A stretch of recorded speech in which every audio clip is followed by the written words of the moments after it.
এক শ্রেণীর বক্তা বেরিয়েছে, বলছে শবে বারাত করে কি হবে। আপনারা জানেন কি জানি না, আমার রব্বুল আলামিন আপনার আমার মাবুদ স্রষ্টা অবতরণ করেন কুদরতি ভাবে, অবতরণ করে প্রথম আসমান থেকে আওয়াজ দিয়ে বলেন, কে আছো? হে দুনিয়ার আমার বান্দা বান্দিরা, তোমাদের কি চাই বলো, আমার কাছে আজকে বলো কি চাও তোমরা। কার অভাব আছে, কার কষ্ট আছে, কার দুঃখ আছে, কার যন্ত্রণা আছে, কার বেদনা আছে, কার ব্যথা আছে, কার বিপদ আছে, কার মুসিবত আছে, আমাকে বলো। আমি আল্লাহ আজকে ভাগ্য লিপিবদ্ধ করব। আমি আল্লাহ তোমাদের ব্যথা যন্ত্রণা কষ্ট দুঃখ দূর করে দেব। কেবলমাত্র দুই শ্রেণীর মানুষের দোয়া কবুল করব না। এক হলো যারা মুশরিক, যারা আল্লাহর সঙ্গে শরীক করে, আর দুই নাম্বার যারা হচ্ছে হিংসা করে।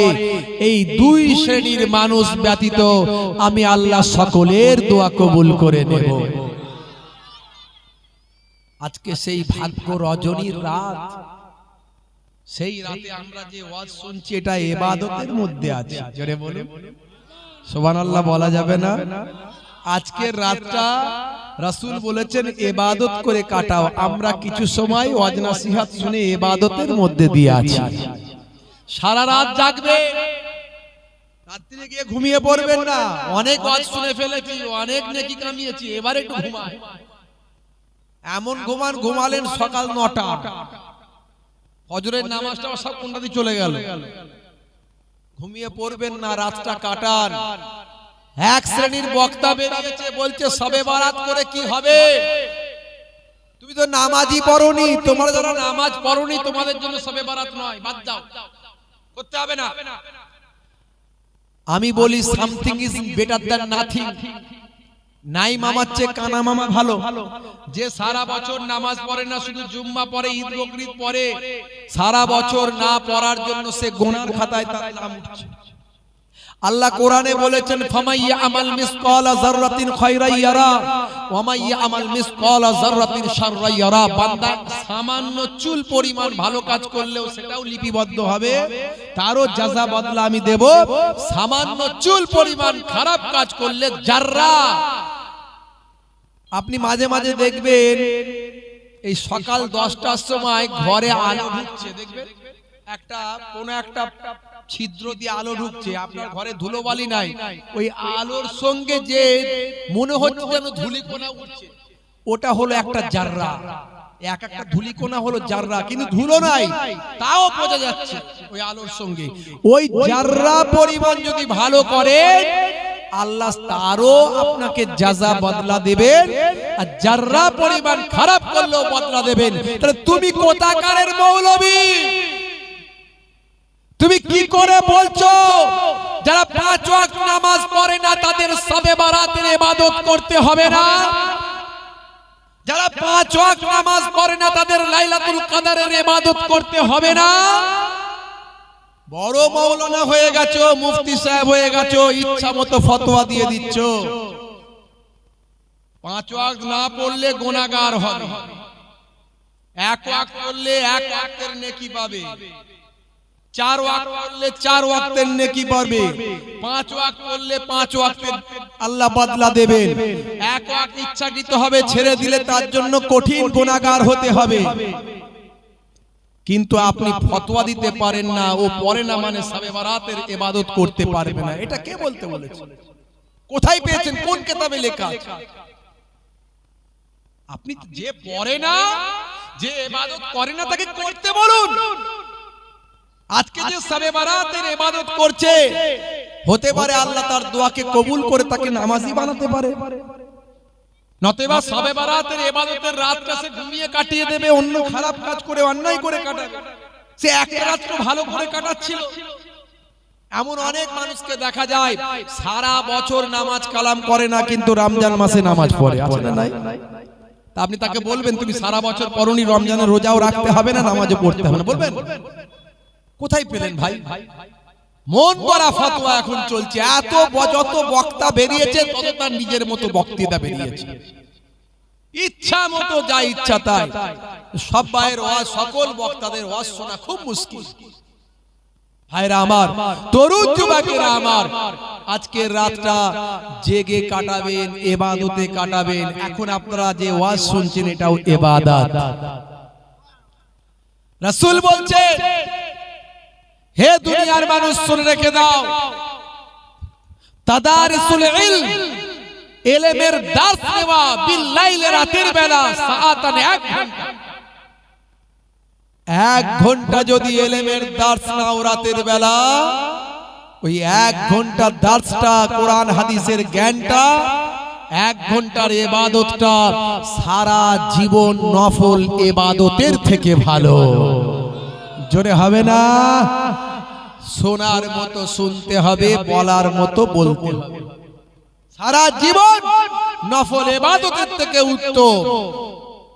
বন্ধুরা আমার, সেই পবিত্র রজনীতে, যে রাত্রিতে 1 রাত ইবাদত করলে 400 বছর ইবাদত অপেক্ষা উত্তম, সেই রাতটা হলো আজকের রাত। আজকের রাতটা যদি, একটা রাত যদি ইবাদত করে কাটাতে পারে, 400 বছর ইবাদত অপেক্ষা উত্তম।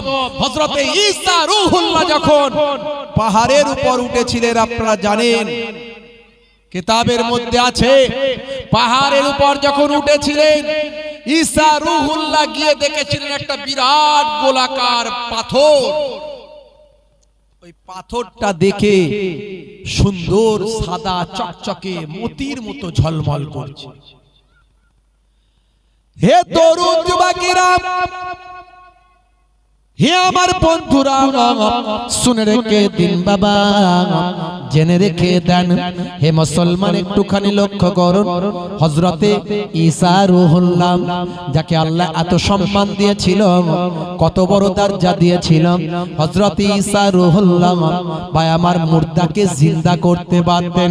হযরতে ঈসা রূহুল্লাহ আল্লাহর কাছে যখন ভাই আমার ইসমে আজম পড়ে যখন কোন মুর্দার উপর ফুঁক দিতেন, কোন হাড়ির উপর যখন ফুঁক দিতেন, ওই হাড়ি জিন্দা জীবিত হয়ে দাঁড়িয়ে যায়। সেই হযরতে ঈসা রূহুল্লাহ পাহাড়ের উপর উঠেছেন। হে তরুণ যুবকেরা, মাঝে মাঝে হুজুর সফর করতেন, সফর করতে করতে পাহাড়ের উপর উঠে গেছেন। ওই পাহাড়ের উপরে উঠে দেখেন একটা বিরাট গোলাকার সুন্দর চকচকে পাথর দেখতে পান। এত সুন্দর পাথর জীবনে কখনো দেখেন না, মতির মতো ঝলমল ঝলমল করছে, চকচক চকচক করছে। এত সুন্দর পাথর হুজুর চোখে কখনো দেখেন না। আল্লাহর দরবারে বিস্ময় প্রকাশ করলেন, হতবাক হলেন, আল্লাহকে বললেন, মাবুদ গো, এত সুন্দর পাথর তো আমি কখনো চোখে দেখি না। হে তরুণ যুবকেরা, হে আমার বন্ধুরা, হে আমার মুরব্বিয়ানেরা, শুনে রেখে দিন বাবা, আমার আল্লাহ বললেন, হে নবী ঈসা, শুনে রেখে দাও, একটু অপেক্ষা করো, একটু অপেক্ষা করো, সামটাইম ওয়েট, একটুখানি অপেক্ষা করো ঈসা। বাবা দেখো দেখো, কিছু সময় অপেক্ষা করার পর হঠাৎ করে দেখতে পাওয়া যায় আল্লাহর কুদরতি ক্ষমতা, ওই পাথরটা ভেঙে দুটুকরো হয়ে যায়। ওই পাথরের ভিতরে একজন আল্লাহর মাহবুব বান্দা আল্লাহর ইবাদতে মাশগুল আছে ভাই, নামাজ পড়ছে, বুজুর্গ বান্দা নামাজ পড়ছে বাবা, তার সামনে আগুনের আঙ্গুরের থোলাটা ঝুলে আছে। হে তরুণ যুবকেরা, হে আমার মুরব্বিয়ানেরা, ওই পাথরের ভিতরে আল্লাহর বুজুর্গ বান্দা আল্লাহর ইবাদতে মাশগুল আছেন। হে তরুণ যুবকেরা, ওই বান্দা সালাত আদা করছিলেন, সালাম ফেরালেন। সালাম ফেরানোর পরে হযরত ঈসা রূহুল্লাহকে দেখতে পেলেন। হযরত ঈসা রূহুল্লাহকে সালাম দিলেন, আসসালামু আলাইকুম ইয়া নবী আল্লাহ, ও আমাদের পয়গম্বর, ও আমাদের জামানার নবী, ও হযরত ঈসা রূহুল্লাহ, আপনি আমার সামনে হাজির। আমার আল্লাহ পাথর ফাটিয়ে দিয়েছেন, আমাকে আপনার সঙ্গে মোলাকাত করিয়ে দিয়েছেন। হযরত ঈসা রূহুল্লাহ অবাক হয়ে গেলেন, আল্লাহর দরবারে শুকরিয়া আদায় করে বললেন, আল্লাহ গো, এ কি আমাকে দেখাচ্ছেন? পাথরের ভিতরে আল্লাহ আপনার মাহবুব বান্দা ইবাদত নামাজে কাটিয়ে দিয়েছেন। আমার আল্লাহ বললেন, হে নবী ঈসা, তুমি ওই মানুষটার সঙ্গে কথা বলে না, কথা বলো।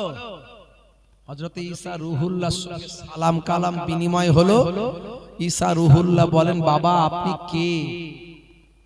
আমি আল্লাহর একজন বান্দা, আল্লাহর নির্দেশে, আল্লাহর হুকুমে আমি এই পাথরের ভিতরে আল্লাহর কুদরতি খাবার পানি পান করে আল্লাহর ইবাদতে মশগুল আছি।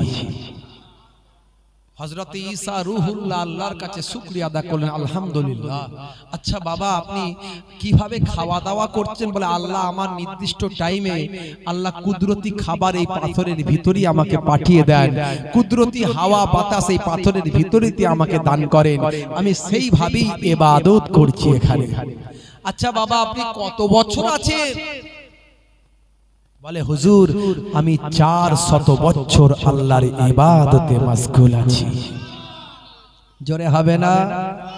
জোরে হবে না? হে তরুণ যুবকেরা, হে আমার বন্ধুরা, শুনে রেখে দিন বাবা, হযরত ঈসা রূহুল্লাহ সিজদায় পড়ে গেলেন। আল্লাহর দরবারে সিজদায় গিয়ে বলেন, আমার মাবুদ আল্লাহ, এ আমাকে কি দেখালেন? এ আমাকে কি শোনালেন? এ আমাকে কি দেখালেন? এই বান্দা আপনার কুদরতি ক্ষমতায় 400 বছর এই পাথরের ভিতরে আপনার ইবাদতে মশগুল আছে। এত বড় হতবাক করা ঘটনা, এত বড় অবাক করা ঘটনা, এ আপনি আমাকে কি দেখালেন? আমার আল্লাহ বললেন, হে নবী ঈসা, একটুখানি অপেক্ষা করো, তোমাকে কি আমি এর চেয়ে আরো আশ্চর্যজনক ঘটনা শোনাবো না? হযরত ঈসা রূহুল্লাহ বললেন, আল্লাহ আপনি এর থেকে আরো আশ্চর্যজনক ঘটনা আমাকে শোনাবেন, নিশ্চয় আপনি শোনান। পাথরের ভিতরে দেখে যাও, দেখো রে, পাথরের ভিতরে দেখে যাও, দেখো রে, ইবাদত যে করে ওলি আল্লাহ, যে ইবাদত যে করে ওলি আল্লাহ, যে পাথরের ভিতরে দেখে যাও, দেখো রে। জোরে হবে না? হে তরুণ যুবকেরা, হে আমার বন্ধুরা, শুনে রেখে দেন, হযরত ঈসা রূহুল্লাহ বললেন, আল্লাহ এর চেয়ে আশ্চর্য আর কি হতে পারে? আমার আল্লাহ বললেন, শুনে রেখে দাও, হে ঈসা রূহুল্লাহ জেনে রেখে দাও, আদরাকা সাহারা সাবান ওয়া সাল্লা লাইলাতান নিসফি মিনহু ফাহাযিহি ইবাদাতুহু আফজালু ইনদি মিন ইবাদাতিহি হাযিহি আরবা সানাতে সব ভাই আমার, হাযি আরবা ভাই আমার 400 বছর ভাই আমার, দোস্ত আমার, আমার আল্লাহর পক্ষ থেকে জানিয়ে দেওয়া হলো, হে নবী ঈসা রূহুল্লাহ শুনে রেখে দাও, জেনে রেখে দাও, এই বান্দা 400 বছর পাথরের ভিতরে ইবাদত বন্দেগী করছে। আর এর থেকে আশ্চর্য ঘটনা আমি তোমাকে শোনাই। হে নবী ঈসা শুনে রেখে দাও, আখেরি জামানাতে আমার একজন পয়গম্বর আসবেন, যিনি হবেন নবিউল আম্বিয়া, যিনি হবেন সরকার দো জাহান, যিনি হবেন সুলতান মাদিনা, যিনি আমার বন্ধু হবেন, পবিত্র পয়গম্বর হবেন, সে আখিরি জামানের পয়গম্বর, জগতের শেষ নবী যখন আসবেন তার কোটি কোটি উম্মত উম্মতি হবে। হে নবী ঈসা রূহুল্লাহ শুনে রেখে দাও, ওই কোটি কোটি উম্মত উম্মতি আখিরি জামানের পয়গম্বরের উম্মত উম্মতি শাবান মাসের 14 তারিখের রাত্রিতে, দিনগত রাত্রিতে, নিসফু শাবানের মধ্য রজনীতে, লাইলাতুন নিসফি মিন শাবান, লাইলাতুন নিসফি মিন শাবান, ওই শাবান মাসের 14 তারিখের রাত্রিতে ওই উম্মতে মুহাম্মাদি যদি একটা রাত ইবাদত করে কাটিয়ে দেয়, ওই এক রাতের ইবাদতটা আমি আল্লাহ এই পাথরের ভিতরে আমার মাহবুব বান্দার 400 বছর ইবাদতের থেকে উত্তম করেছি। জোরে হবে না, জোরে হবে না, নারে তাকবীর। 400 বছর ইবাদতের থেকে উত্তম যদি এই লাইলাতুল নিসফি মিন শাবান, শবে বারাতের রাত্রিতে ইবাদত করেন। আর কেউ বলে ওসব করার দরকার নেই, ও তো নফল। নফল তো ঠিক আছে, কিন্তু রাসূল নিজে যেখানে নির্দেশ দিয়েছেন, একাধিক হাদিস যেখানে স্বীকৃতি দেয়, যেখানে বুখারী শরীফের হাদিস আছে নিসফু শাবান সম্পর্কে, সেখানে তুমি এটাকে অ্যাভয়েড করতে পারো না। বলে ও হালুয়া রুটি খাওয়ার ইবাদত, হালুয়া রুটি খেলে গুনাহ হবে, কোথায় লেখা আছে? হ্যাঁ, ইবাদতে মালি করলে কোথায় গুনাহ হবে লেখা আছে? নামাজ না পড়লে গুনাহ হবে, এটা তুমি বললে আমি মেনে নেব। নামাজ পড়ে যদি হালুয়া রুটি নিজে খায়, অন্যকে খাওয়ায়, এতে গুনাহ হবে না নেকি হবে বলেন? গরিব দুস্থদের এই উদ্দেশ্যে আজকে আমি নেকি করব মনে করে যদি দান করে, এতে নেকি হবে না গুনাহ হবে? নেকি হবে।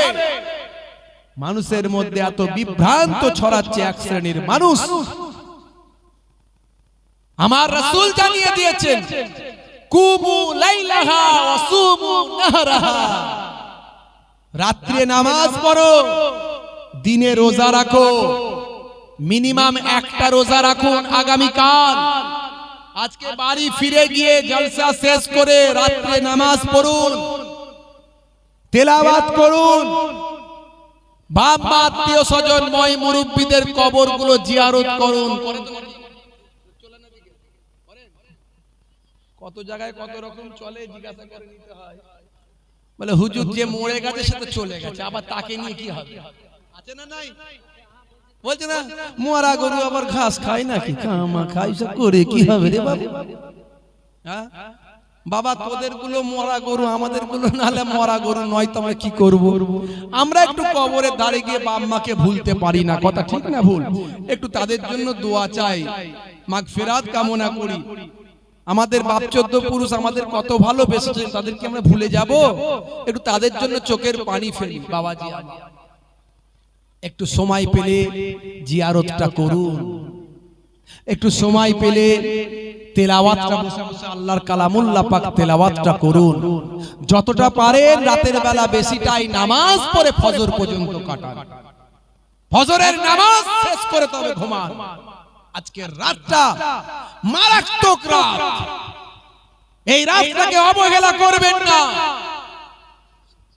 আমি প্রথমেই তাই এই ওয়াজটা আপনাদের করছি, এটা আমার উপর অর্ডার। আল্লাহর নবী আপনারা জানেন, হাদিসে বর্ণনা এসেছে, মা আয়েশা সিদ্দিকা রাদিয়াল্লাহু তাআলা আনহার বাড়িতে ছিলেন। ফেরেশতা জিবরাইল আলাইহিস সালাম এসে তুলছেন, হে নবী উঠে পড়ুন, আপনি ঘুমিয়ে আছেন। আপনি জানেন আজকে কোন রাত? এই রাত্রিতে আপনি কি চান না আপনার গুনাহগার উম্মত উম্মতিরা নাজাত পাক? আহা উম্মতের নবী গো, দয়ার নবী, আজকে আমরা আমার নবী উম্মত উম্মত করে সারা জীবন কাটিয়ে দিলেন, আর সেই উম্মত নবীকে বলে আমাদের মতো মানুষ, আমাদের বড় ভাই। নবী আমাদের মতো, নবী কিনে বাড়াবাড়ির দরকার নাই। মুহাম্মাদুন বাসারুন লাইসা কাল বাসারি ইয়াকুতুন হাজারুন লাইসা কাল হাজারি। মুহাম্মদ সাল্লাল্লাহু আলাইহি সাল্লাম মানুষ, এটা সত্য ঠিক, কিন্তু তোমার আমার মতো মানুষ নয়।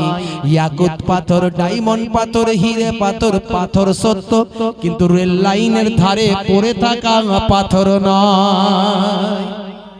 রেল লাইনের ধারে পড়ে থাকা পাথর আর ডায়মন্ড পাথর এক? যদি বলেন এক, তাহলে আমরাও মানুষ, নবী মানুষ এক। নবীর উপর কোরআন নাজিল হয়েছে, আমাদের উপর হয়?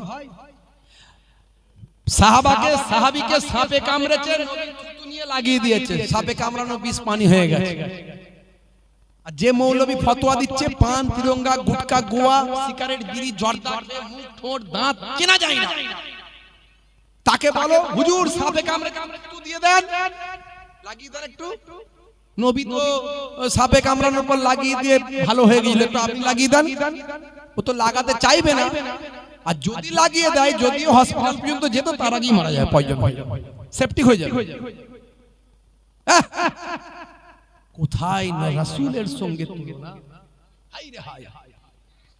যে রাসূল সম্পর্কে আল্লাহ কোরআনে বলেন, এই সাহাবারা শুনে রেখে দাও, ইয়া আইয়ুহাল্লাযীনা আমানু লা তারফাউ আসওয়াতাকুম ফাওকা সাউতিন নবী। সাবধান, আমার রাসূলের আওয়াজের উপরে তোমাদের আওয়াজটা যেন বুলন্দ না হয়ে যায়। আমার রাসূলের ভলিউমের উপরে তোমাদের ভলিউমটা জোরে করবে না। যদি করো কি হবে? আমি আল্লাহ বলছি, শোনো। নবী আমার বলেননি, সাহাবারা আস্তে কথা বলো, আমার সামনে জোরে বলবে না, নবী বলেননি। বলছেন কে? আল্লাহ বলছেন। আল্লাহ সহ্য করছেন না। এই সাহাবারা শুনে রেখে দাও, এ দুনিয়ার মানুষ, আমার রাসূলের শানে যদি সামান্য বেয়াদবি করো, তুচ্ছ মনে করো, তাচ্ছিল্য করো, তাওহীন করো, নেগলেক্ট করো, ঘৃণা করো, আমি আল্লাহ বলছি, আনতাহাবাতা আমালুকুম ওয়া আনতুম লা তাশউরুন, তোমাদের আমলগুলো কোনটা দিয়ে বেরিয়ে চলে যাবে টের পাবে না, বুঝতে পারবে না।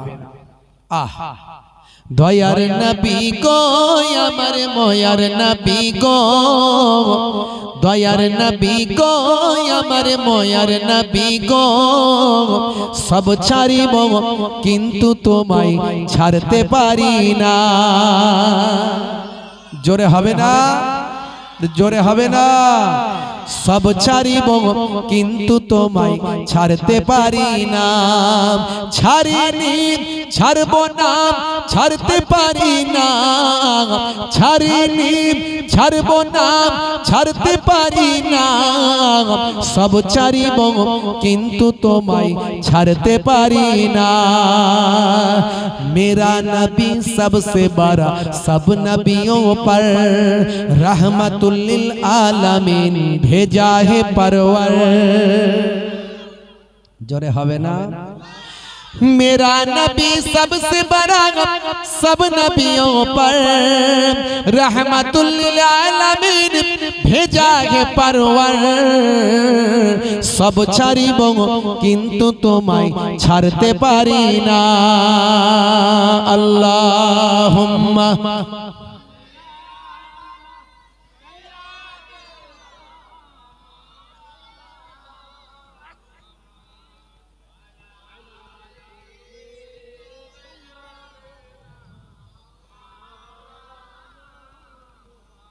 আজকের রাত্রে তাহলে ইবাদতটা এক রাতের ইবাদত, হাযিহি আরবাআমিয়াতে সানাতিন, 400 বছর ইবাদত অপেক্ষা উত্তম। জোরে বলুন সুবহানাল্লাহ।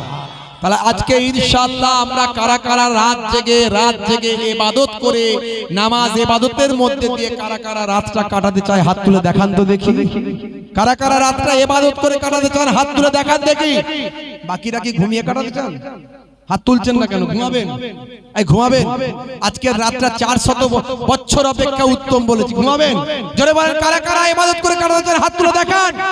মাশাআল্লাহ, নারায়ে তাকবীর, নারায়ে তাকবীর। অনেক মানুষ হাত তোলেন না ভয়ে ময়ে, যে হুজুরের সামনে হাত তুলে দেবো আর এক্ষুনি গিয়ে তো পাল্টি মারবো, তাই তো নাকি? না, একটা রাত কষ্ট করতে পারবেন না? করেন করেন। অনেক হাদিস এসেছে, বুখারী শরীফের হাদিস এসেছে, ইবনে মাজাহ শরীফের হাদিস এসেছে এই নিসফুস শাবান সম্পর্কে। হে তরুণ যুবকেরা, হে আমার বন্ধুরা, হে আমার মুরব্বিয়ানেরা, শুনে রেখে দিন বাবা, জেনে রেখে দিন বাবা, হে মুসলমান, আমার আল্লাহ আপনাকে ইবাদতের জন্যই পৃথিবীতে পাঠিয়েছেন। কিসের জন্য পাঠিয়েছেন বলেন? জোরে বলেন।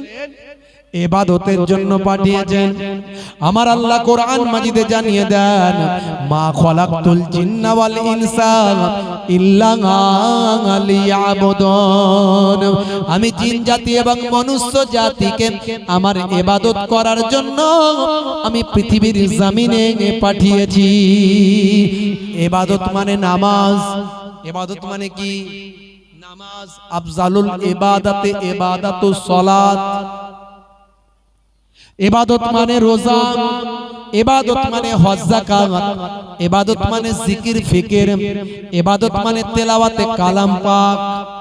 হে তরুণ যুবকেরা, হে আমার বন্ধুরা, হে আমার মুরব্বিয়ানেরা, ইবাদত মানে নবিয়ানা তরিকা, সুন্নতে রাসূল মানে ইবাদত। ইবাদত মানে আপনি ছেঁড়া জামাটা মাঝে মাঝে সেলাই করে পরবেন, ইবাদতের সওয়াব পাবেন। ইবাদত মানে নিজে হাতে বাজারটা মাঝে মাঝে করবেন, ইবাদতের সওয়াব পাবেন।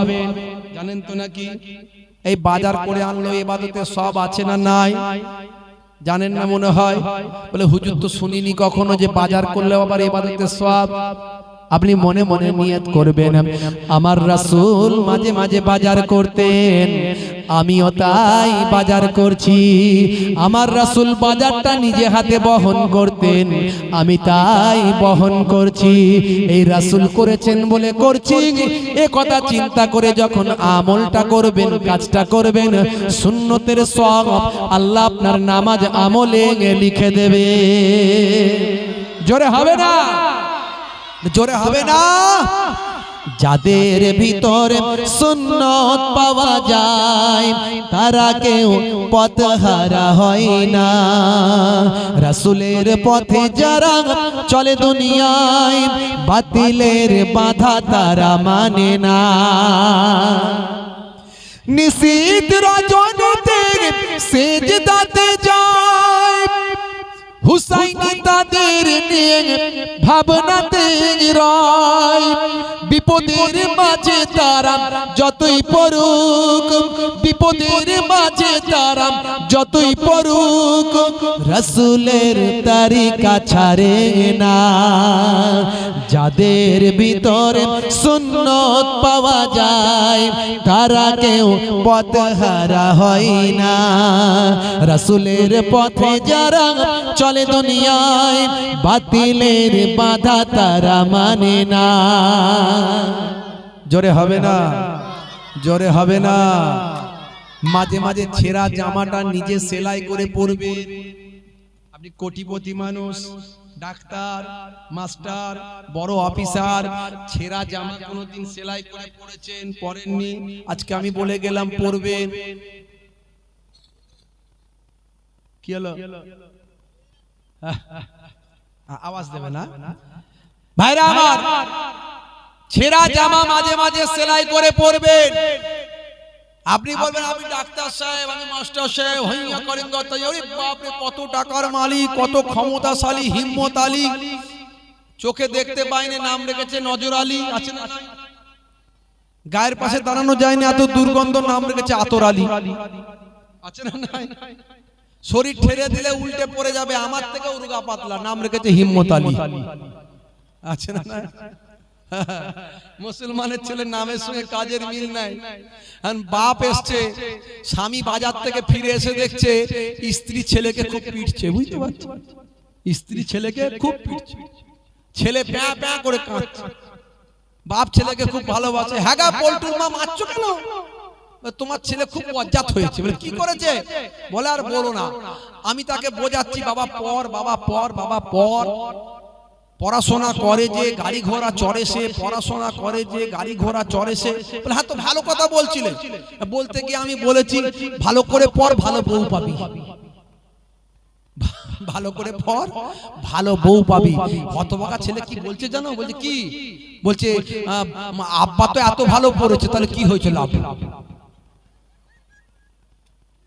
কত বড় বিয়াদব! তো ওই জন্য মারছি আমি। ছেলে তো অকালপক্ষ হয়ে গেছে।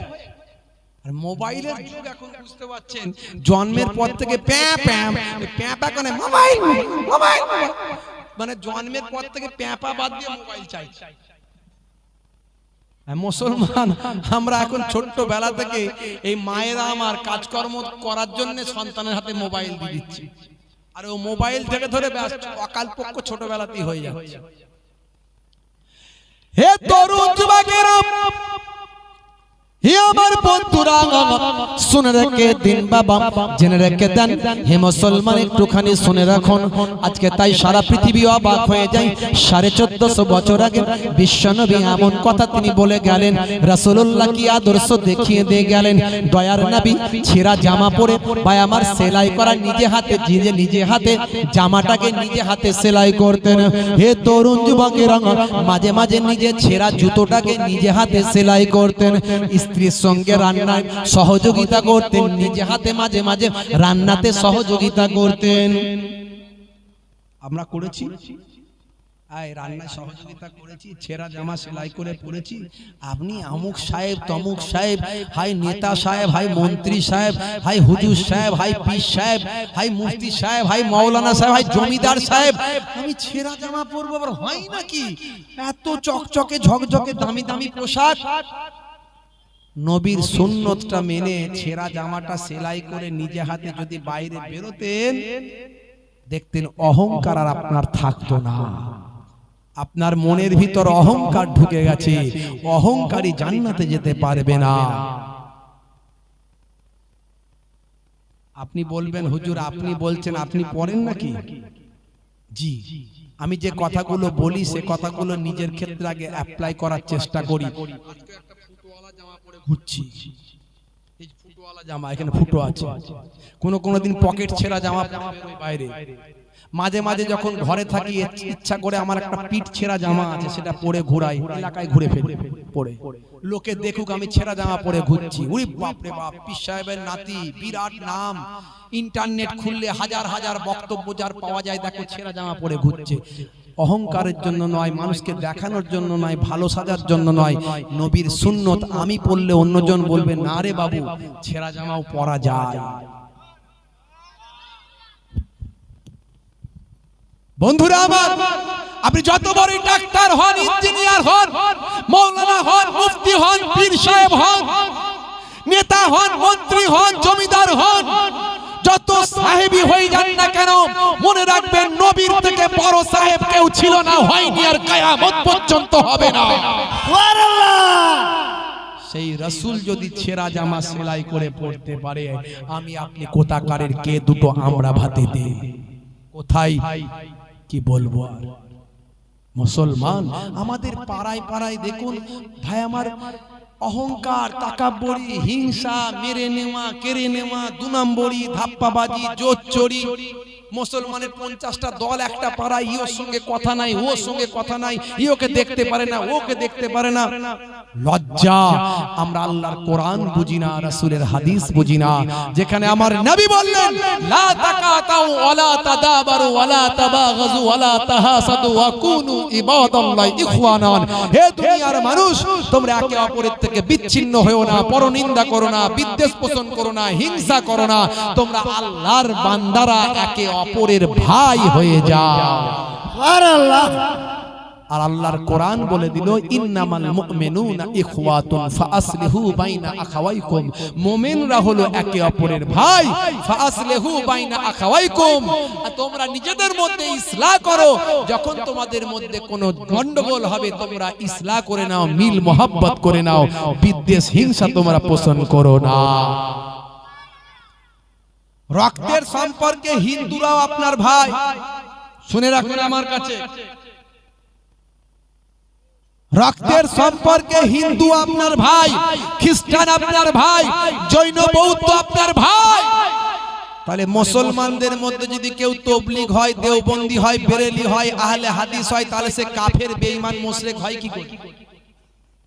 হিন্দু যদি তোমার ভাই হয়, রক্তের সম্পর্কে সারা পৃথিবীর মানুষ যদি তোমার ভাই হয়, তাহলে ও বেরলেবি করে, ও কাচুয়া শরীফের মুরিদ, ও ফুরফুরা শরীফের মুরিদ, ও তবলিগ জামাতি করে, ও আহলে হাদিস করে, ও তোমার কি করে শত্রু কি করে হয়? ও কাফের, বেঈমান কি করে হয়? নিজের ঈমানটাকে নিজের কাছে রাখুন। আমি পীর ওলিদের ভালোবাসি, উনি ভালো না বাসেন সেটা ওনার ব্যাপার, আল্লাহর কাছে কৈফিয়ত দেবে। আমি ওনাকে গালাগালি করব না, আমি ওনাকে দূরে সরিয়ে দেব না। আমার আল্লাহ সরাতে বলেননি। কোরআনে কোথাও দলবাজির কথা লেখা নাই। কোরআনে কোথাও ভাই আমার মুসলমানকে মুসলমান ভাগ করে দাও লেখা নাই। কোরআনে বারবার বলা হয়েছে ইসলাহ করো, মিলে যাও, একত্রিত হও, তোমরা এক হয়ে যাও। আল্লাহর বান্দারা যারা আল্লাহ মানে, নবী মানে, তোমরা একত্রিত হয়ে যাও।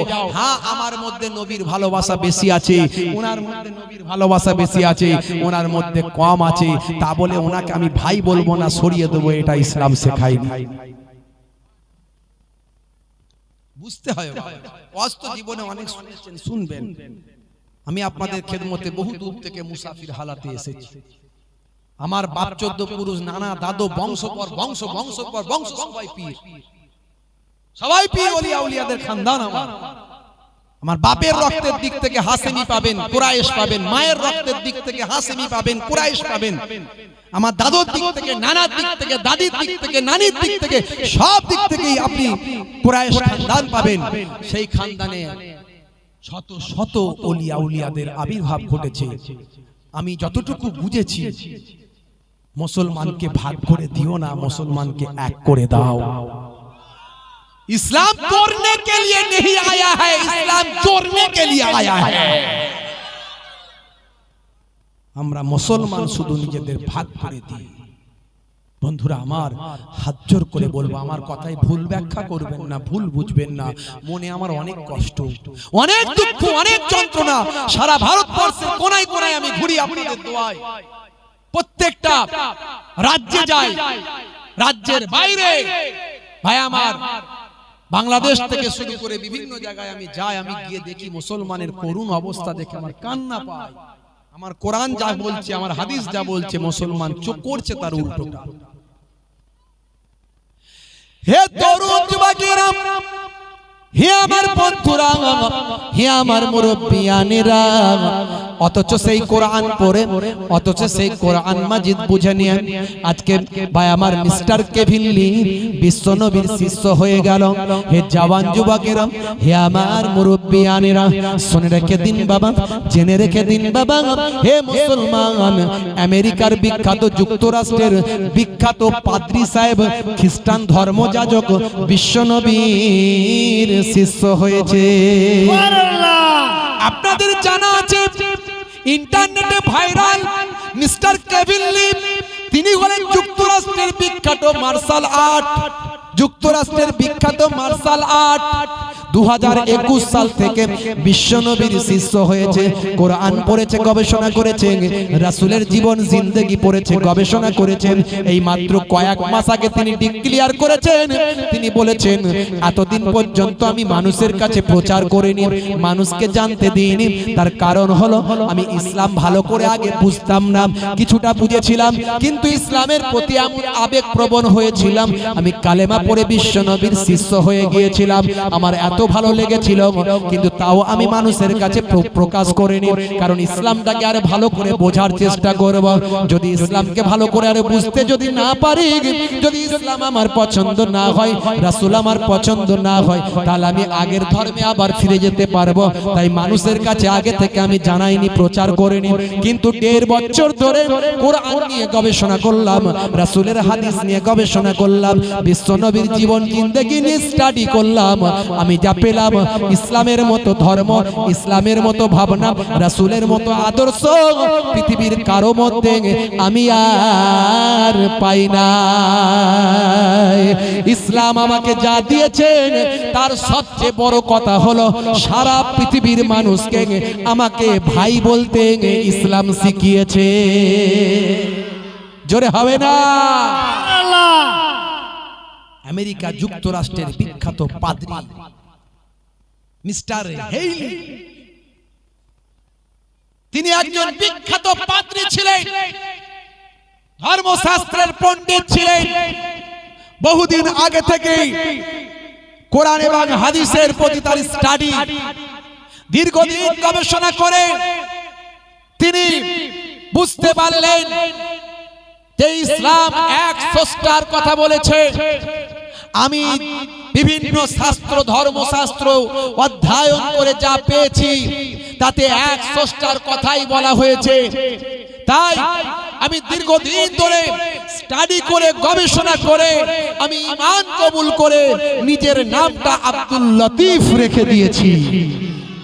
বন্ধুরা আমার, আজকে সারা যুক্তরাষ্ট্রে তোলপাড় পড়ে গেছে যে এত বড় বিখ্যাত একজন পাদ্রী তিনি ঈমান কবুল করলেন। ইন্টারনেটে ভাইরাল তার বক্তব্য, তার পেজ, তার সম্পর্কে বক্তব্য ইন্টারনেটে ভাইরাল হয়েছে।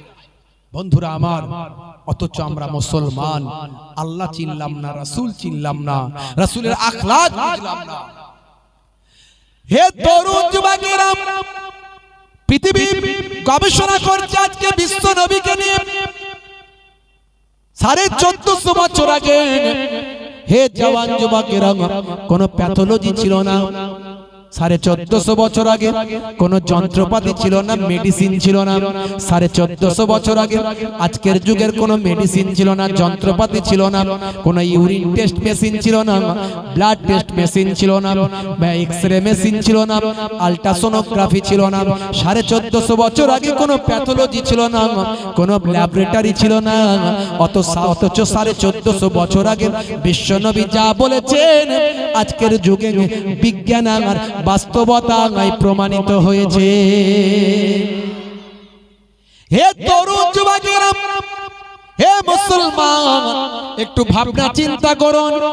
পৃথিবী বিখ্যাত বিখ্যাত সেলিব্রিটি, পৃথিবী বিখ্যাত বিখ্যাত শিক্ষিত মানুষ, কেসিয়াস কেলে থেকে Tyson, Michael Jackson, Gary Miller, হোমিওপ্যাথির জনক হ্যানুম্যান। হে তরুণ যুবকেরা, পৃথিবী বিখ্যাত বিখ্যাত মানুষগুলো আজকে কোরআন বুঝেছে, রাসূলের সুন্নত বুঝেছে, বিশ্বনবীর জীবন জিন্দেগি বুঝেছে, বিশ্বনবীর শিষ্য হয়ে গেছে। হে তরুণ যুবকেরা, পৃথিবীর বিখ্যাত বিখ্যাত মানুষগুলো আজকে তারা রাসূলের সুন্নতটাকে বুক ফুলিয়ে আমল করছে, আল্লাহর নির্দেশটাকে বুক ফুলিয়ে আমল করছে। তারা বুঝে গেছে সারা জীবন তো বাঁচবো না, বাঁচবো যখন আল্লাহ এবং রাসূলের পথে বাঁচবো। হে তরুণ যুবকেরা, হাসিম আমলার কথা আমি আগেও বলেছি। ভাই আমার, দোস্ত আমার, সাউথ আফ্রিকার অলরাউন্ডার মিস্টার হাসিম আমলা, তাকে যখন বলা হলো হে মিস্টার হাসিম আমলা, তোমাকে মদের লোগোওয়ালা জার্সিটা পরতে হবে, কারণ মদের কোম্পানি স্পন্সর করেছেন, মদের লোগোওয়ালা জার্সিটা পরতে হবে। সেই সময় হাসিম আমলা বলেছিলেন, হে বাবা কোম্পানি, হে আমার কোচ, শুনে রেখে দেন, জেনে রেখে দেন, মদ খাওয়া আমার কোরআনে হারাম। আমার আল্লাহ কোরআনে মদ সম্পর্কে আয়াত নাজিল করেছেন, হারাম বলেছেন। আমি হারাম কাজ কখনো করতে পারবো না, তাতে যদি আমার খেলা বন্ধ রাখতে হয় বন্ধ করে দেব। হে তরুণ যুবকেরা, মিস্টার হাসিম আমলা, আপনারা দেখেছেন সাউথ আফ্রিকার অলরাউন্ডার, নাম তার হাসিম আমলা, যার বিরুদ্ধে নাই কোনো মামলা। বল নিয়ে যখন মাঠে নামেন তখন তিনি বোল্ড করে ফেরান, ব্যাট নিয়ে যখন মাঠে নামেন বাউন্ডারি তখন হাঁকান। সেই মিস্টার হাসিম আমলা গাল ভর্তি দাড়ি নিয়ে সারা পৃথিবীর স্টেডিয়ামগুলো কাঁপিয়ে দিয়ে ঘুরে বেড়ান। সেই হাসিম আমলা বলেছিলেন, যদি আমাকে মদের লোগোটা বুকের জার্সিতে লাগাতে হয় আমি সেই খেলাটা ত্যাগ করে দেব, প্রয়োজন হলে খেলা ছেড়ে দেব, তবুও মদের লোগোওয়ালা জার্সি আমি গায়ে লাগাবো না।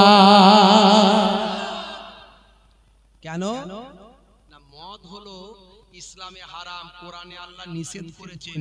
আমি হারাম জিনিস আমি আমার শরীরে লাগাবো না, কারণ ওই মদের লোগোওয়ালা জার্সি যদি আমি পরি তাহলে লক্ষ লক্ষ কোটি কোটি মুসলিম যুবক আমার বুকে লোগোওয়ালা জার্সিতে মদের লোগো দেখে তারা মদ খেতে উৎসাহিত হতে পারে।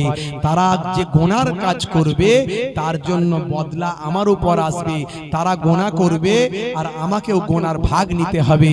আমি হাসিম আমলা রাসূলের শিষ্য, প্রয়োজন হলে খেলা ছেড়ে দেব, কিন্তু মদের লোগো আমি বুকে লাগাবো না। सच्चा बोले लट्टा मारे, झूठा जग में बिकाबे, गोरस भी के गली गली सूरा बैठ के बिकाबे, गाय को दो के कुत्ते को खिलाबे, बछड़ा रहे भूखा, साले को मिले गोश्त रोटी, बाप को ना मिले सूखा, बीबी को लेके सिनेमा जाबे, माँ को बना बेदासी, ये गली गली की ढांग देखते मेरा दिल में लगे হাসি। কবি কবির মতো বলেছে, সচ্চা বলে লাঠা মারে, সত্য কথা বললে লাঠি খেতে হবে, আর ঝুটা মিথ্যা যে যত বলতে পারবে তার তত বাজার ভালো হবে। মিথ্যার যুগ আছে বাড়িতে, বলছে আমি হাওড়াতে, হ্যালো পল্টু কোথারে, মাল টাকা পাবে, হাত দিয়েছিল মাল আর নাই, আর দেখা নাই, তোমার দেখা নাই রে, তোমার দেখা নাই, মাল টাকা ধার দিলে যাচ্ছ কোথায়, বলে বন্ধু যেতাই, আসবে কবে, বলে ঝগড়া যাবে, টাকা দিয়েছে আর দেখা নাই। এবারে ঘন ঘন ফোন করছে, পল্টু কোথায়, আছে বাড়িতে, বলছে আমি শিয়ালদাতে। মিথ্যার ফোয়ারা চারিদিকে, गोरस बिके गली गली सूरा बैठ के बिकाबे, গরুর দুধ গলিতে গলিতে বিক্রি হয়, আর মদটা শাটার লাগিয়ে বালুর ঘাটে, আপনাদের এখানে মার্কেট কি আছে বলেন, কালিয়াগঞ্জ, কালিয়াগঞ্জ মার্কেটে শাটার দেওয়া, গ্রিল দেওয়া, ভাই আমার কাউন্টার করা, সেখানে গ্রিলের ভিতরে হাত গলিয়ে মুসলমানের ছেলে রাত্রে 9টার সময় গিয়ে বলে, কাকা একটা অফিসার চয়েস চাই। মুসলমানের ছেলে বাঁশবাগানের ঝাড়ে পুকুরের পারে রাত্রে 9টা বাজলে চানাচুর ভাজা মুরগির কষা দিয়ে চালায়, আবার খাবার আগে বলে, জানিস না হুজুররা বলে কিছু খেলে বিসমিল্লাহ বলতে হয়। রাগ করবেন না বাবা। আবার হুজুররা বেশি বললে বলে, কেন মদ মদ করছেন, মানে মদ নাকি, হ্যাঁ এটা মদ বলে, এটা ফলের জুস, ডাক্তাররা বলেছে মেডিকেল জুস খেলে শরীর স্বাস্থ্য ভালো হয়, মদকে জুস বলে চালায়। এক বালতি পেচ্ছাপটাও পেচ্ছাপ, আর এক ফোঁটা কুকুরের পেচ্ছাপটাও পেচ্ছাপ। পেচ্ছাপ পেচ্ছাপই হয়, হারাম হারামি হয়, কখনো হালাল হয় না, মনে রাখবেন। মুসলমানের ছেলে মদকে পানি দিয়ে খায়, আর যখন গয়লা দুধ নিয়ে বাড়ায় বলে দুধে পানি মিশিয়েছো, দুধে পানি ঢেলেছো, অথচ সে আবার মদেতে পানি দিয়ে খায়। হায় রে হায়। बीबी को लेके सिनेमा जाबे, माँ को बनाबे दासी, बहू के निये सिनेमा देखते जाए, लाल साड़ी लाल टीप लाल आंचल माथाय नाई, सबुज साड़ी सबुज टीप सबुज आंचल माथाय नाई, पिठटा तादेर फाঁকা, বলছে যত তাকাবি তাকা, দেখ কেমন লাগে। স্বামী মনে মনে ভাবছে আমার বউকে নায়িকা লাগছে, ও লোকে তাকাচ্ছে কেমন, দেখ কি খুশি। তোর মতো হতভাগা স্বামী, রাগ করবেন না বাপ। হে তরুণ যুবকেরা, হে আমার বন্ধুরা, শুনে রেখে দিন বাবা, হে আমার বন্ধুরা জেনে রেখে দেন, সালে কো মিলে গোস্ত রুটি, বাপ কো না মিলে সুখা। সালা যখন আসে বৌমা তখন হাসে, কথা ঠিক না বউ? বৌমাদের খুব খুশি, ভাই এসেছে তাই। সে খুশি হোক না, খুশি তো হওয়ার কথা। অনেকদিন পর যদি ভাই আসে তো খুশি হওয়ারই কথা তার বোনের, তাতে কোনো অসুবিধা নাই। শালা যখন আসে বৌমা তখন হাসে, কি খাবি বল ভাই। স্বামীকে আদর করে মার্কেটে পাঠায়, ওর জন্য টুইন ওয়ান মিষ্টি চাই, টুইন ওয়ান মিষ্টি চাই, কোল্ড ড্রিঙ্কস চাই, হাইব্রিড রসগোল্লা চাই, কত কিছু আনাই, বিরিয়ানি বানাই, ভালো করে খাওয়াই, না খেলে গুজে গুজে খাওয়াই। খা ভাই খা, বড় রোগা হয়ে যাচ্ছিস তা, একটু হাওয়া করে চোখে হাওয়া করি ভাই, ভালো করে খাওয়াই, এতে আমার কোনো আপত্তি নাই। কিন্তু পাশে বুড়ো শ্বশুরটা বসে আছে, একটা হাইব্রিড রসগোল্লা যায় না। কথা ঠিক না ভুল ভাই? এমন বৌমা এখানে নাই, আছে এখানে? ওই বলছে আছে। আচ্ছা, বুড়ো শ্বশুরকে যদি মাঝে মাঝে একটু খাওয়ায়, শাশুড়িকে খাওয়ায়, বৌমাদের বিয়ে হতে দেরি, খালি বিয়েটা হতে দেরি, সংসারটা ভেঙে আলাদা হতে দেরি হয়। এই বিয়ে হলো, হওয়ার পরই শাশুড়ি খারাপ হয়ে গেল, শ্বশুর খারাপ হয়ে গেল। যারা বৌমা আছে রাগ করবেন না, বলে হুজুর শুধু আমাদের নিয়ে বলছে। কিছু কিছু শাশুড়িও আছে খুব গোলমালে, বলে এতদিন আমি রাজত্ব করেছি, সব আমার রাজত্বে চলতে হবে, সেও বিপদ। কিছু কিছু শাশুড়ি আছে, আবার কিছু কিছু বৌমা আছে আলাদা। আমি হাত জোর করে বলবো, বেশিরভাগ সংসারে এই শাশুড়ি আর বৌমার কারণে সংসারটায় অশান্তি বেড়ে যায়। ছেলে বাপে কথা থাকে না, ছেলে মায়ে কথা থাকে না, সংসার ভেঙে দুটুকরো হয়ে যায়। ঘর ছেড়ে মেয়ে জামাই, ঘর ছেড়ে বৌমা ছেলে সব অন্য জায়গায় বেরিয়ে যায়। স্বামী স্ত্রীর অশান্তি হয়, কান্না কান্নি, মারপিট, দাঙ্গা, কেস কাচারি পর্যন্ত। কথা ঠিক না ভুল বলে? কেন? এটা যদি মনে করতে পারতেন যে শাশুড়ি আমার মা, মাকে মায়ের ভালোবাসা দেব, আর শাশুড়ি যদি মনে করতেন বৌমা আমার মেয়ে, আমার মেয়েকে নিয়ে এসেছি বাড়িতে, আমার মেয়ে ভুল করলে ভুলটা শুধরে দেব, আবার মেয়ের ভালোবাসা দেব। যদি মা মেয়ের সম্পর্ক হয়ে যায়, সেই সংসারে অশান্তি থাকবে, থাকবে। আর আমার রাসূল কি শিক্ষা দিয়েছে? আমার রাসূল তো এই শিক্ষাটাই দিয়েছে। घोरस पी के गली गली सूरा बैठ के बिकाबे, गाय को दो के कुत्ते को खिलाबे, बछड़ा रहे भूखा। আছে না নাই? হাই সোসাইটির মানুষরা দেখবেন নিজের সন্তানকে দিয়েছে চাকরের কাছে, ড্রাইভারের কাছে, আর মেম সাহেব একটা কুকুর নিয়ে ঘুরছে, আছে না? দেখবেন টাউন এলাকায়, আপনাদের গ্রাম এলাকায় পাবেন না, টাউন এলাকায় গাড়ি করে কুকুর যায়, গাড়ি করে কুকুর যায়। মেম সাহেব যখন শপিং মলে নামছে, ভাইরা আমার, বাজার কলকাতা বিগ বাজারে শপিং করবে, ড্রাইভারের কোলে দিয়েছে বাচ্চাটাকে, তুই নে, আর নিজে একটা কুকুর নিয়েছে। আহা,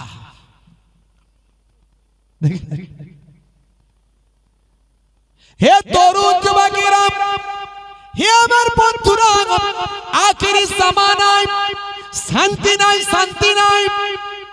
হে মুসলমান, হে তরুণ যুবকেরা, শান্তি নাই বাবা, কেউ শান্তি নাই।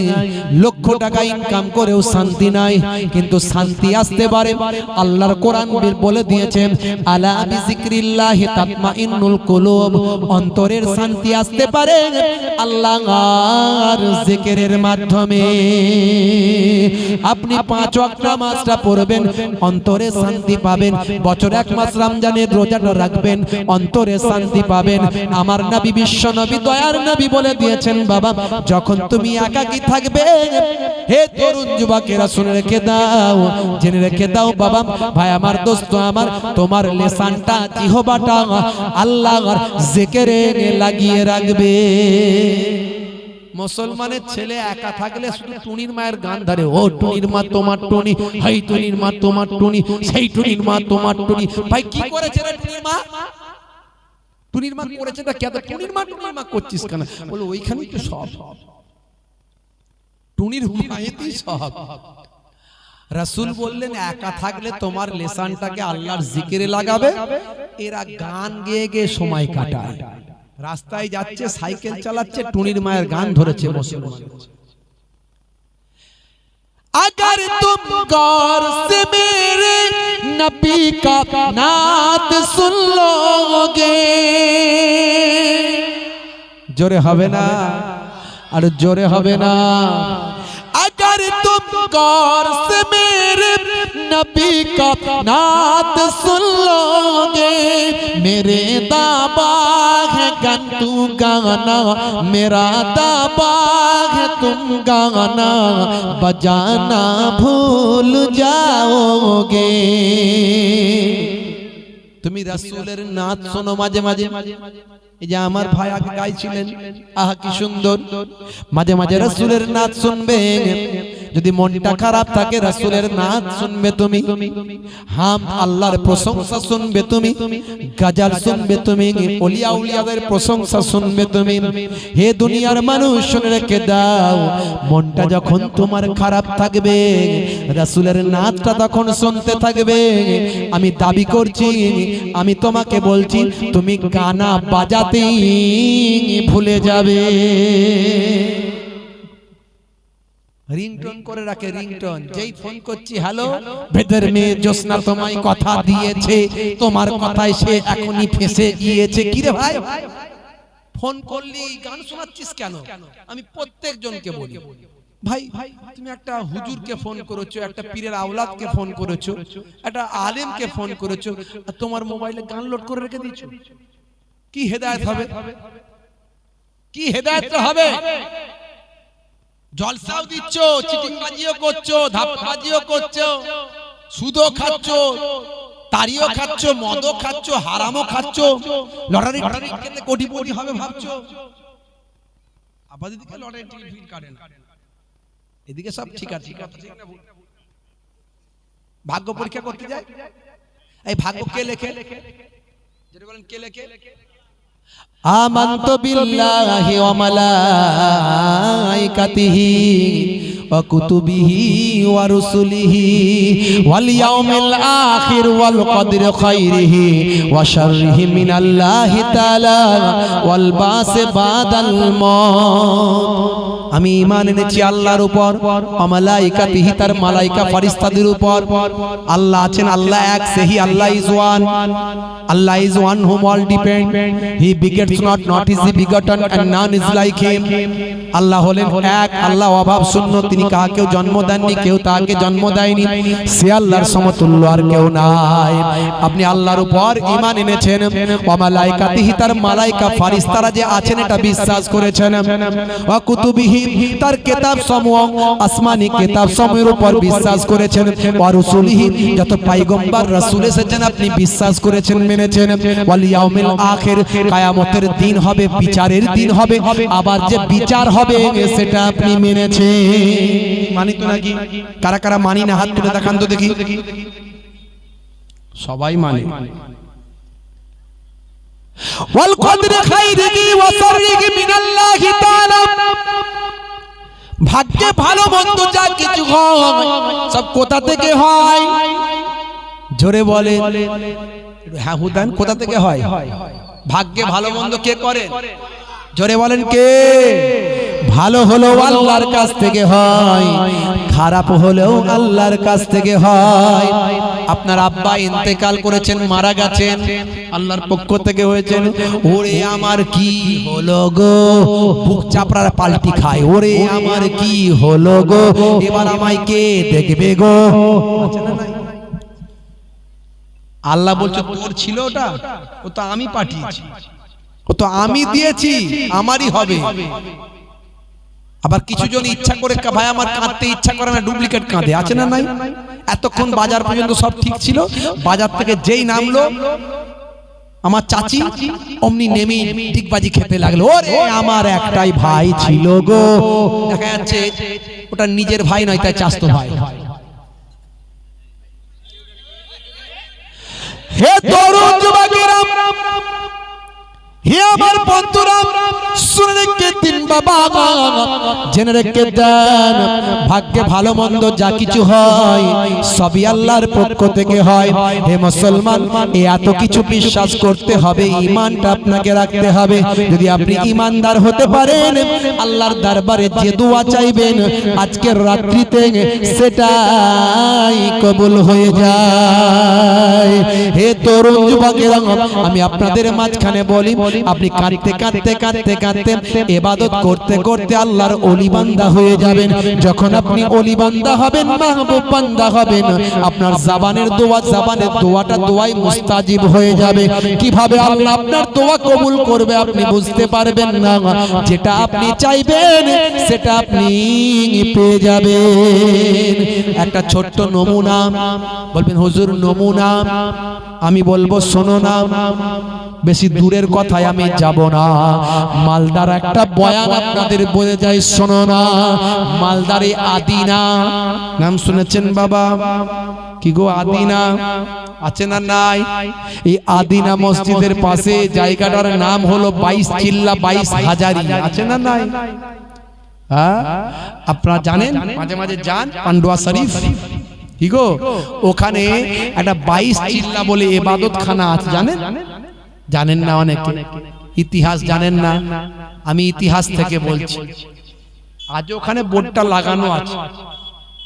বাস্তব উদাহরণ দিচ্ছি, যারা আল্লাহর ওলিদের মানে না গিয়ে দেখে আসুন, কালকে সকালে চলে যাবেন। ওয়াকাফ বোর্ডের পক্ষ থেকে বোর্ডটা টাঙানো আছে আজও। আমার মোবাইলের ক্যামেরায় ছবি টাঙানো আছে, লেখা, ছবিটা তোলা আছে। হে তরুণ যুবকেরা, হে আমার বন্ধুরা, শুনে রেখে দিন বাবা, জেনে রেখে দেন। হে মুসলমান, জায়গার নাম হলো পান্ডুয়া শরীফ। এই পান্ডুয়া শরীফের ভাই আমার বুলান শহর, এই বুলান শহরে ভাই আমার দোস্ত আমার একটা জায়গা, ভাই আমার জায়গাটার নাম ভাই আমার কথিত আছে 22 হাজারি, ইতিহাসের পাতায় 22 হাজারি। ওখানে গিয়ে দেখবেন ভাই আমার 22 চিল্লাখানা, হুজুর জালাল হুজুরের চিল্লাখানা। চিল্লাখানা বলে জায়গাটা ইবাদত খানা, অর্থাৎ ওই ইবাদতের জায়গাটা, জালাল হুজুরের ইবাদতের জায়গাটা। ওখানে একটা সবুজ কালারের বোর্ড লেখা আছে, দেখবেন বাংলাতে ওয়াকাফ স্টেটের পক্ষ থেকে বোর্ডটা দেওয়া আছে। আমি আজ থেকে 18 বছর 17 বছর আগের কথা বলছি। তখন ভাবা টাইলসের বোর্ড ছিল, পাথরের বোর্ড ছিল। পরবর্তীকালে পাথরের বোর্ডটা যখন ভেঙে যায়, সেখানে এখন টিনের বোর্ড ওয়াকাফ স্টেটের পক্ষ থেকে দেওয়া আছে, অর্থাৎ সরকারের পক্ষ থেকে লেখা আছে। কোনো ভেজাল কথা আপনাদের বলি না, বাস্তববাদী কথা আমি বলে থাকি। বাস্তব কথাবার্তা বেশি বলতে ভালোবাসি। আপনারা জানেন আমার হাজার হাজার বক্তব্য ইন্টারনেটে আছে। বেশিরভাগ কথায় আমি বিজ্ঞান থেকে, বাস্তব থেকে, ইতিহাস থেকে বলি। আমি বেশি ওই গল্প গুজব কথাবার্তা কম বলি, বেশি বলি না, আপনারা জানেন। এটা ইতিহাস।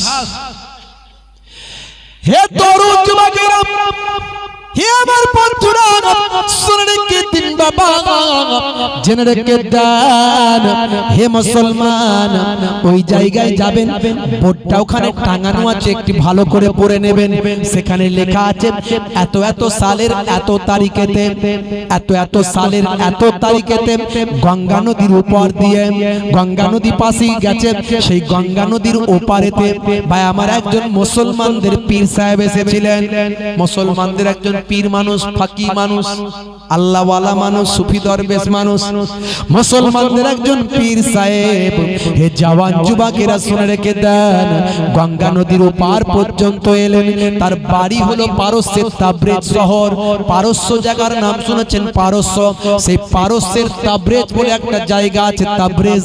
এই পারস্যের তাবরেজ শহরে তার বাড়ি। তিনি চলে এলেন কোথায়? পান্ডুয়া শরীফে চলে এলেন।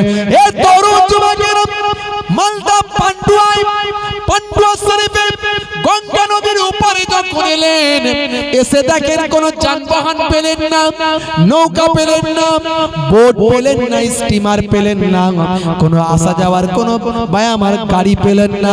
এমন সময় নিজের কাঁধেতে ছিল এরকম একটা রুমাল, সেই রুমালটা পানির উপর বিছিয়ে দিলেন, তার উপর পা রেখে তত্তর করে হেঁটে হেঁটে এপারে চলে এলে।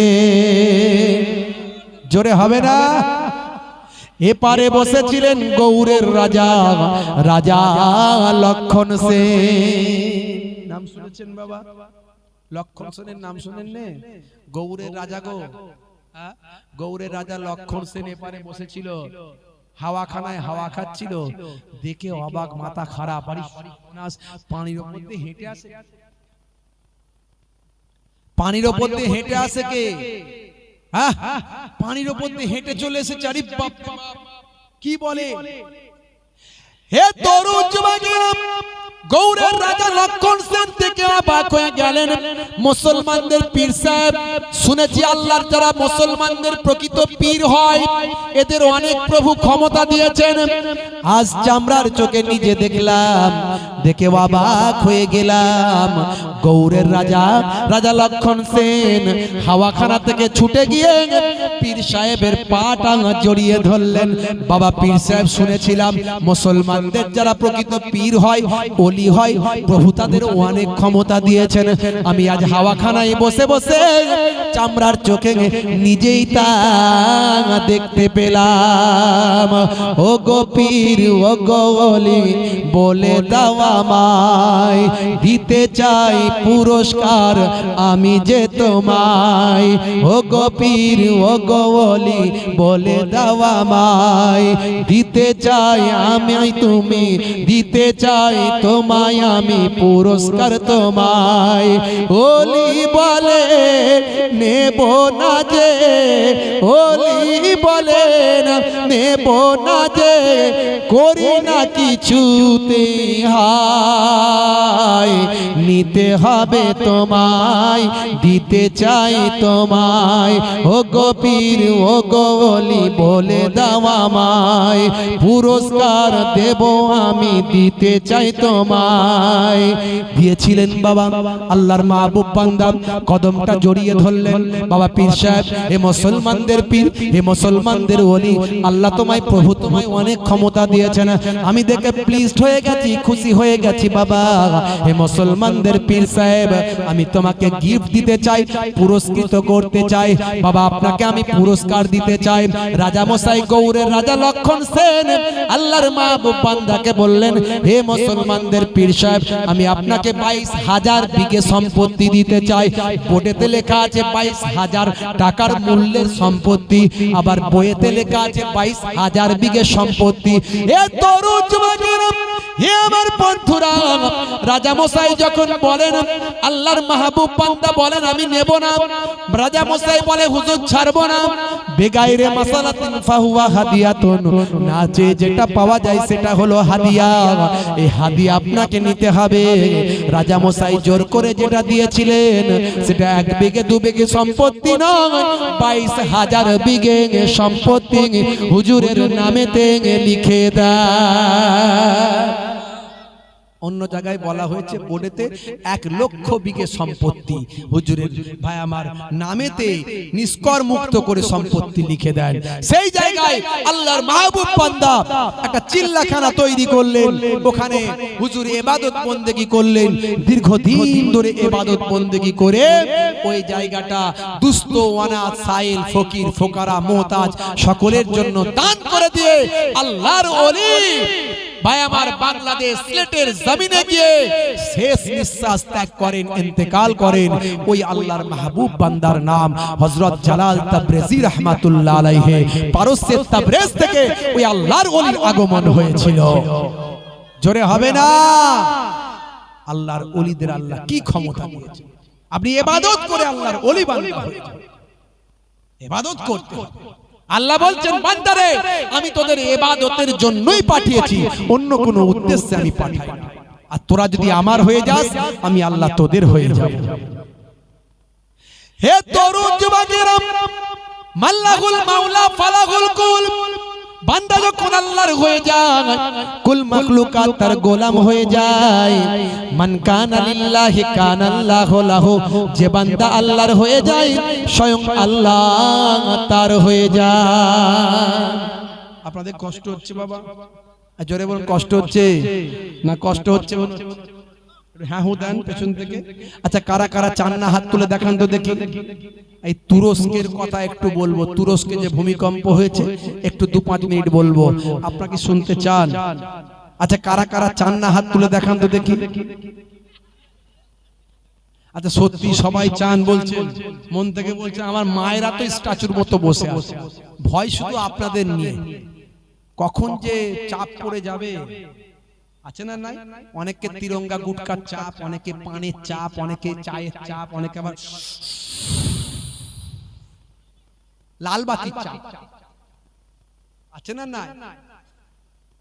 চাচা আমার আসরের নামাজ পড়ছে, টুপিটা খোলারও টাইম পায় না, ওই লাল বাতি মেরে দিচ্ছে। আছে না নাই? মুখ দিয়ে ধোঁয়া টানছে, ভিতরে যাচ্ছে, নাক দিয়ে ফ করবে। আমি গুজরাটে গেছি, আমাকে এক বড় মৌলানা সাহেব বলছে, বড় সিগারেটের প্যাকেট বের করেছে, বলছে হুজুর চলেগা? আমি নেই চলেগা। আমাকে লোকে বলে হুজুর দোয়া করবেন, বলে না বলে না, পীরের আওলাদ বলে দোয়া করবে। আমার মুখটা যদি গন্ধ হয়ে থাকে, দুর্গন্ধ থাকে, তো আল্লাহ নেবে? আল্লাহ বলে মুখে গন্ধ বেরোচ্ছে মাঝে মাঝে। ভাইরা আমার, তরুণ যুবকেরা আমার, মুরব্বিয়ানেরা আমার, কোন নেশা করবেন না। নেশা হলো হারাম। নেশা কি? আল্লাহর নবী, বিশ্ব নবী বলেছেন কুল্লু মুস্কিরিন হারাম, প্রত্যেক নেশা হলো হারাম, প্রত্যেক নেশা হারাম। সেটা সিগারেটের হোক, বিড়ির হোক, তারির হোক, মদের হোক, জেনার হোক, ভাই আমার জেনা ব্যভিচার তো এমনি হারাম। আপনার কি বলে ওই গুটকার হোক, তিরঙ্গার হোক, আছে না নাই? যেখানে বসে সেখানটা চষে দিয়ে বেরিয়ে যায়, পুচ পুচ। মুসলমানের ছেলে পুচ পুচ, 12 বছর আর ঘাস জন্মাবে না, এত তিরঙ্গা গুটকা খায়। হাই রে হাই, ভালো চলছে ধান্দা, খাচ্ছে রজনীগন্ধা। বেড়ে গেছে অশান্তি, খাচ্ছে ওরা শান্তি। গাল হা করতে পারে না। এইগুলো সব ভাই আমার কি রকম হয়ে গেছে। হুজুর হুজুর তাকবীরের ধ্বনি দিচ্ছে না, আল্লাহু আকবার, বড় করে হা করতে পারছে, বড় করে হা করতে পারছে। মাঝে মাঝে বাড়ি যাওয়ার সময় গাড়িতে যখন উঠি, তখন এই মুসাবা করতে আসে, মুসাবা করতে আসছে। আমি মনে আসছে রে, মস মস করে চেবাচ্ছে, কুচ করে ফেলছে। হুজুর দাম, হুজুর দাম। কি হলো? হুজুর নজরানা দেবো, একটু মুসাবা করবো। সর্বনাশ করেছে, 12টা বাজাবে রে। আর আমার ওই দূর থেকেই সিগারেট, বিড়ির গন্ধ আর ওই তিরঙ্গা গুটকার গন্ধ আমার এই এলাকায় খেলে আমি বুঝে নেবো, এত আমার নাক খারাপ। আমি মুখটা ঘুরিয়ে নিয়েছি, কানের কাছে এসে আসসালামু আলাইকুম, ওয়ালাইকুম আসসালাম, ওয়ালাইকুম আসসালাম, ভস ভস করে গন্ধ বেরোচ্ছে। মুখটা ঘুরিয়ে ওয়ালাইকুম আসসালাম, কিছু বলতে পারছি না। সেই উপায় নাই, কানের কাছে এসে বলছে হুজুর দোয়া করবে।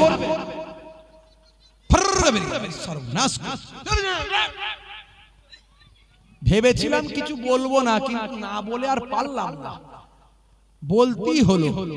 একটা তারা তাকে মারতেই হলো আমাকে।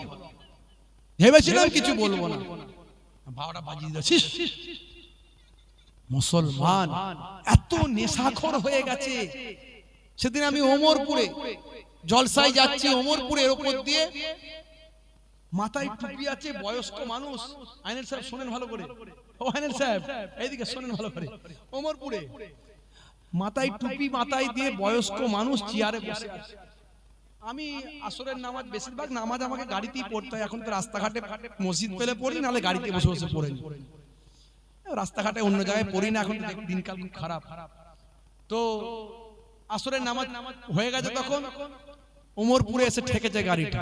চা খাও বলে ভাবছি, নেমেছি, নেমে দেখছি একজন মুরব্বী মানুষ চেয়ারে বসে আছেন। পেছন দিক থেকে দেখতে পাচ্ছি পাঞ্জাবি, সাদা পাঞ্জাবি, মাথার চুলগুলো সাদা, টুপিটা পাতলা পরে আছে, সাদা টুপি পরে আছে।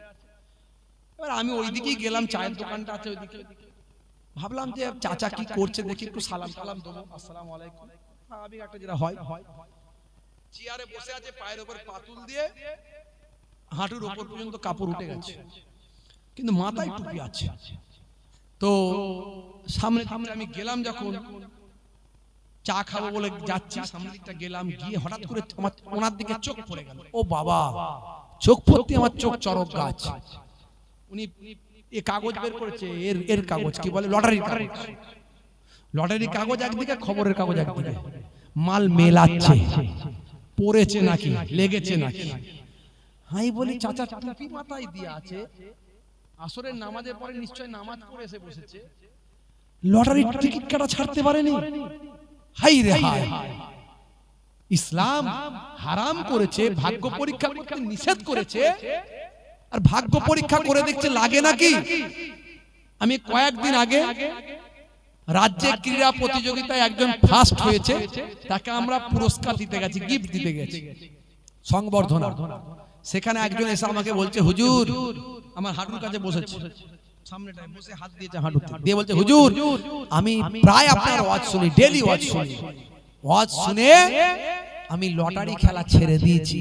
আমি পাক্কা লটারি খোর ছিলাম, অনেক পয়সার মালিক ছিলাম, প্রত্যেক দিন 10,000, 15,000, 20,000 টাকা করে লটারি কাটতাম। মাঝে মাঝে আমার 50 লাখ, 10 লাখ, 20 লাখ লেগে যেত, 10 লাখ 20 লাখ লেগে যেত, সারা দুনিয়ার এলাকায় খবর হয়ে যেত, সবাই জানতে পারতো আমি পেয়েছি টাকা। কিন্তু প্রত্যেকদিন আমার যে নেশা, 10 লাখ লেগেছে 10 কোটি পেতে হবে, এই যে নেশা, এই নেশায় আমি প্রত্যেকদিন 10,000, 20,000, 50,000 পর্যন্ত, আমি যদি না দোকানে যেতাম, দোকানদার মাল নিয়ে এসে দিয়ে দিত আমাকে খামে করে। হুজুর আমি ভিখারি হয়ে গেছি, ভিখারি, আমি ভিখারি হয়ে গেছি, ভিখারি, মাটির ঘরে থাকি হুজুর, পয়সা আমার কিছু নাই, এখন আমি খেটে খাই, আপনার ওয়াজ শুনে শুনে আমি তওবা করেছি। মনে মনে করছি, তুই যদি ভিখারি না হতিস, আমার ওয়াজ আর তোর কোনো কাজে লাগতো না।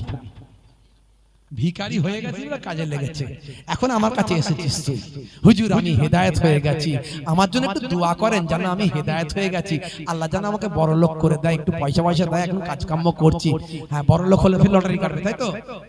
না হুজুর আর কাটবো না লটারি। কত ঘর, কত বাড়ি, কত ঘর ভিখারি হয়ে গেল, সেগুলো মিডিয়ায় খবর হয় না। আর কেউ 50,000, 50 লাখ পেয়ে গেলে সেটা মিডিয়ায় খবর হয়ে যায়, সারা এলাকার লোক লটারি কেটে পাগল হয়ে যায়। ইসলাম যা বলেছে আপনার ভালোর জন্য বলেছে, আপনি ভালো করে চিন্তা করবেন। আল্লাহর কোরআন, রাসূলের হাদিস যা বলেছে আপনার জন্য উপকারের জন্য বলেছে। আজকের বিজ্ঞানের বাস্তবতা মেনে নিয়েছে পৃথিবীর কোটি কোটি ভাইয়ার মানুষ, বড় বড় অথার পণ্ডিতেরা, নায়ক গায়ক খেলোয়াড় প্লেয়াররা আজকে রাসূলের আদর্শ মেনে তারা বিশ্ব নবীর শিষ্য হয়ে গেছে। তারা বুঝতে পেরেছে, তারা শিক্ষিত মানুষ, তারা বুঝে নিয়েছে নবী যা বলেছে ঠিক বলেছে। একটা ছোট্ট নমুনা দিয়ে শেষ করব আপনাদের মাঝে, ছোট্ট নমুনা, বেশি কষ্ট দেব না, রাত অনেক হয়ে গেছে, বেশি আলোচনা নয়। তুরস্কের বুকে আপনারা জানেন ভূমিকম্প হয়েছে এই কয়েকদিন আগে। হে তরুণ যুবকেরা, হে আমার বন্ধুরা, শুনে রেখে দিন বাবা, জেনে রেখে দেন হে মুসলমান, তুরস্কের বুকে ভূমিকম্প হয়েছে মারাত্মক। এই ভূমিকম্পে এট এ টাইম 20,000 মানুষ মারা গেছে, ইন্তেকাল হয়েছে, শহীদ হয়ে গেছে, 300 কিলোমিটার পর্যন্ত মাটিটা ফেটে গেছে। হে তরুণ যুবকেরা, হে আমার বন্ধুরা, শুনে রেখে দিন বাবা, তুরস্কের মানুষগুলো খারাপ বলে ভূমিকম্প হয়েছে, তাই তো নাকি? খারাপ ছিল বলে মরে গেছে। আপনারা কি বলছেন? তুরস্কের মানুষ খারাপ ছিল বলে মরে গেছে? এর আগে ভুজে ভূমিকম্প হয়েছে, গুজরাটের ভুজে, তারপরে নেপালে, ভাই আমার ইন্দোনেশিয়ায় সুনামি হয়েছে, আরো কত কি কোন জায়গায় এই আমফান হলো, কত মারাত্মক ক্ষতি। সেই জায়গার মানুষ খারাপ বলে নয়, সারা পৃথিবীর একটা বড় অংশের মানুষ খারাপ হয়েছে বলে আল্লাহ এক জায়গায় গজব দিয়ে অন্য জায়গার মানুষকে হেদায়েত দেন। জোরে বলুন সুবহানাল্লাহ। ওরে বান্দা, তোদের উপরেও গজবটা দিতে পারি, হেদায়েত হয়ে যা।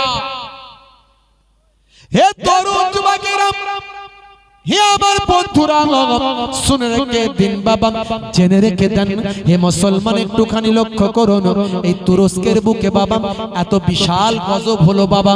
ভাই আমার, দোস্ত আমার, হে জওয়ান যুবকেরা, একজন বিখ্যাত ফুটবলারের আপনি কথা বলি, একটু শুনে রেখে দেন। হে তরুণ যুবকেরা, একজন ফুটবলার কেমন আল্লাহওয়ালা, একজন ফুটবলার কেমন নবী প্রেমিক, একজন ফুটবলার কেমন রাসূল প্রেমিক, একজন ফুটবলার কেমন আল্লাহওয়ালা, একটা ছোট্ট নমুনা আপনাদের সামনে তুলে দি বাবা। ভাই আমার, 20,000 মানুষ মারা গেল যে বিল্ডিংটাতে ওই ফুটবলার ছিলেন, নাম তার মিস্টার ভাই আমার ওয়ালিভিয়ার, মোহাম্মদ ওয়ালিভিয়ার, বাড়ি হলো ক্যামেরন।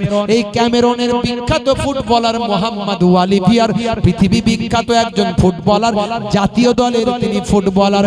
তিনি ওই 14 তলা বিল্ডিং 5 স্টার হোটেলে ছিলেন। আমার আল্লাহ কুদরতি ক্ষমতায় তাকে বাঁচিয়ে দিয়েছেন। হে তরুণ যুবকেরা, তিনি বিবৃতি দিয়ে বলেন, হে পৃথিবীর মানুষ শুনে রেখে দাও, আমি, আমার বাড়ি হলো ক্যামেরন, আমি জাতীয় দলের একজন ফুটবলার, নাম হলো আমার মোহাম্মদ ওয়ালিভিয়ার। আমি তুরস্কের জমিনে এসেছিলাম, ইস্তাম্বুলে থেকে আমি ক্লাবের হয়ে খেলা শুরু করেছিলাম, খেলেছিলাম। পৃথিবীর বিভিন্ন দেশেতে আমি খেলতে যাই, ক্লাবের পক্ষ থেকে আমি খেলেছিলাম। সে খেলাতে আমরা জয়লাভ করেছিলাম।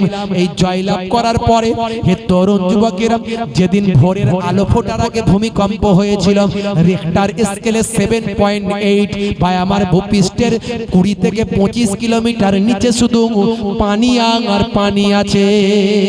কি আছে? পানি আছে।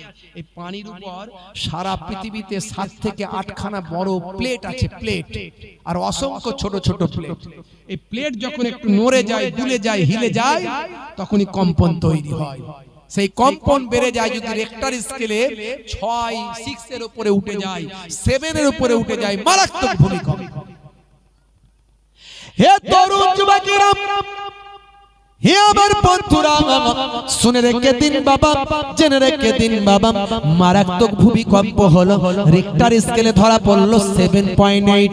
এই 7.8 বাবা তুরস্কের বুকে বড় বড় বিল্ডিং গুলো তাসের ঘরের মতো ভেঙে পড়ল। হে জওয়ান যুবকেরা, মোহাম্মদ ওয়ালিভিয়ার বেঁচে গেলেন।